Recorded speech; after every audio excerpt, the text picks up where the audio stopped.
Hashtag, please. Just make it quick.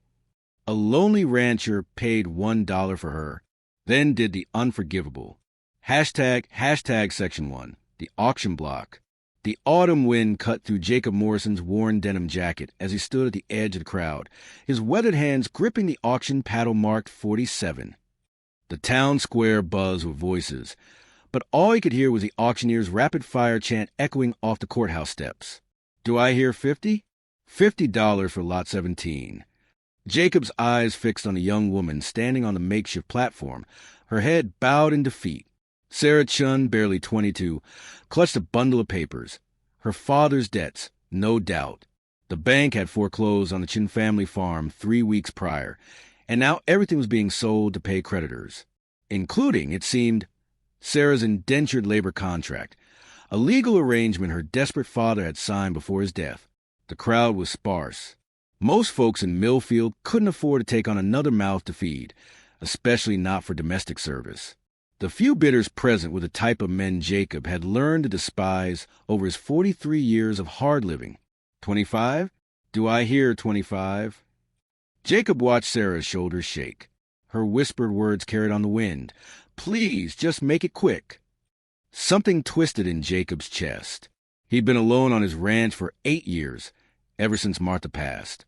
8 years of silence broken only by cattle and the occasional hired hand. He'd come to town for supplies, not this circus, but here he stood, watching vultures circle a broken girl. $10. Do I hear 10? The auctioneer's voice grew desperate. The crowd shifted restlessly. 5? Anyone? $5. Jacob's paddle shot up. $1.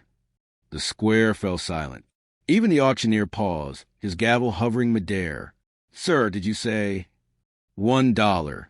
Jacob repeated, his voice carrying across the square like a gunshot. And I'll pay her transportation costs and cover her father's remaining medical bills at Doc Peterson's office. Murmurs rippled through the crowd.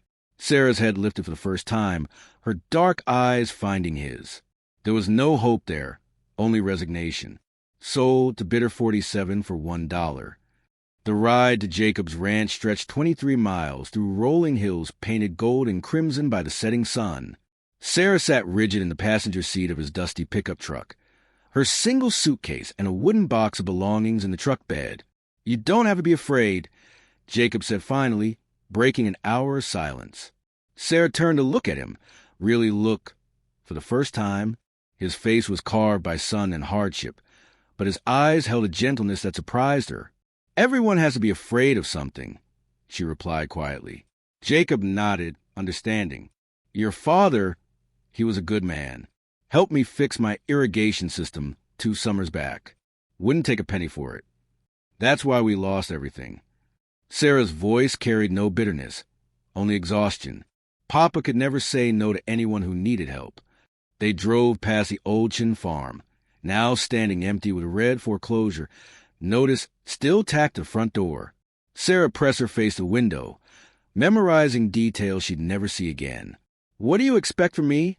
She asked as they turned onto the dirt road, leading to Jacob's property. Jacob was quiet for a long moment. Honestly, I hadn't thought that far ahead. I just couldn't stand watching those men bid on you like livestock. The ranch house came into view, a modest 2-story structure with a wraparound porch and flower boxes that had gone untended for years. Sarah noticed the small details. A child's tire swing hanging motionless from an oak tree, windows that needed washing, a garden choked with weeds. There's a guest room upstairs, Jacob said as he parked. Used to be my daughter's room. She and my wife, they died in a car accident when Emma was 7. Drunk driver. Sarah felt something shift inside her chest. I'm sorry. Me too. Jacob climbed out of the truck and grabbed her suitcase. I know this arrangement isn't normal, but you're not a servant here, Sarah. You're a guest who happens to need a place to stay. If you want to help around the house or with the books, I'd be grateful. But if you want to just heal from everything you've been through, that's fine too. As they walked toward the house, Sarah noticed a small wooden cross planted near the porch, a marker for a beloved dog, she guessed. Everything about this place spoke of love lost and carefully preserved. Why? she asked as Jacob unlocked the front door. Why would you do this for a stranger? Jacob paused, his hand on the doorknob. Because 8 years ago, when I was drowning in grief and couldn't see past tomorrow, your father showed up with a casserole dish and helped me fix my broken fence. He stayed until sunset, listening to me talk about Martha and Emma. Never asked for anything in return. He opened the door, revealing a living room frozen in time. Family photos on the mantel, a child's drawing still taped to the refrigerator visible in the adjacent kitchen. I figured it was time I returned the favor. 3 months later, Sarah stood at the kitchen sink washing dishes on the Thanksgiving dinner she prepared. Just for the two of them, but somehow it felt like the most important meal she'd ever cooked. Through the window, she watched Jacob repairing the fence line, his movements efficient despite the cold. The arrangement had evolved naturally. Sarah kept the books for the ranch, discovering she had a talent for numbers and organization. She'd planted herbs in the neglected garden beds and started teaching herself to cook from Martha's old recipe collection. Jacob had enrolled her in correspondence courses to finish her high school diploma, and they'd talk about her maybe attending the community college in the county seat. But the real healing had happened in the quiet moments. Shared meals, evening conversations on the porch, the gradual transformation of the house from a museum of grief into a home where laughter could exist alongside memory. Sarah had written letters to her cousin in California, who'd offered to take her in. The bus ticket sat on her dresser, purchased but never used. She told herself she was staying to help Jacob through the winter, to see her education through, to repay his kindness. The truth was more complicated. The sound of Jacob's boots on the porch steps interrupted her thoughts. He entered the kitchen, stamping snow from his feet, temperatures dropping fast. Might be a real storm coming. He paused, studying her face. You're thinking again. Sarah smiled despite herself. He'd learned to read her moods with unsettling accuracy. The Hendersons stopped by while you were out, she said, dry her hands on a dishtail towel. Mrs. Henderson brought you a pie and some news. Jacob's expression grew wary. What kind of news? The kind where she spent 20 minutes explaining that the whole town is talking about us, about how it looks for a man your age to have a young woman living in his house, about how some people are saying you took advantage of my situation. Jacob's jaw tightened. And what did you tell her? That it was none of her business. Sarah set down the towel and turned to face him fully. But she's not wrong about how it looks, or about what people are thinking. Do you care what people think? The question hung between them, weighted with implications neither had been ready to voice. I care about you, Sarah said quietly, and I know that your reputation in this town matters for your business, for your life here. I won't be the reason people stop respecting you. Jacob moved closer, stopping just within arm's reach. Sarah, I could go to my cousin's. The ticket is still good. You could tell people I was grateful, but needed to be with family. It would make sense. Is that what you want? Sarah's throat tightened. What I want is impossible. Try me. The words tumbled out before she could stop them. I want to stay. Not as someone you rescued or someone paying back a debt. I want to stay because this feels like home. Because you feel like home. Because I think I'm falling in love with you, and I know that's wrong and complicated, and probably just gratitude mixed up with. Jacob kissed her, soft and careful, cutting off her spiraling words. When they broke apart, his forehead rested against hers.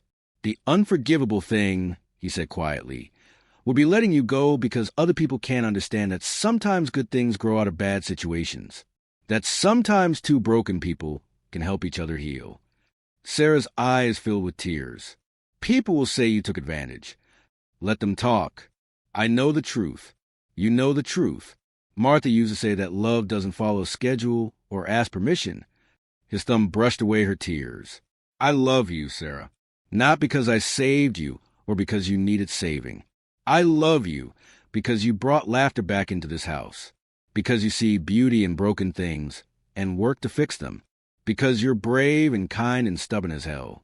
Outside, the first real snowfall of winter began to dust the ranch, covering the world in pristine white. Sarah thought of the auction block, of her whispered plea for mercy. She expected the worst and found something infinitely better. Not rescue, but partnership. Not gratitude, but love. The town will eventually accept it, Jacob continued. Or they won't. But I'd rather face their disapproval with you than face another day of loneliness without you. Sarah reached up and cupped his weathered face in her small hands. Then I guess we'll face whatever comes together. Through the kitchen window, the tire's swing moved gently in the wind. No longer a symbol of loss, but a promise of family they might yet build together. The unforgivable thing, they both realized, would have been to let fear keep them from finding each other. In the morning, Sarah would tear up the bus ticket. By spring, there would be new flowers in Martha's old garden boxes and a small wedding in the courthouse where the auction had taken place exactly 1 year before.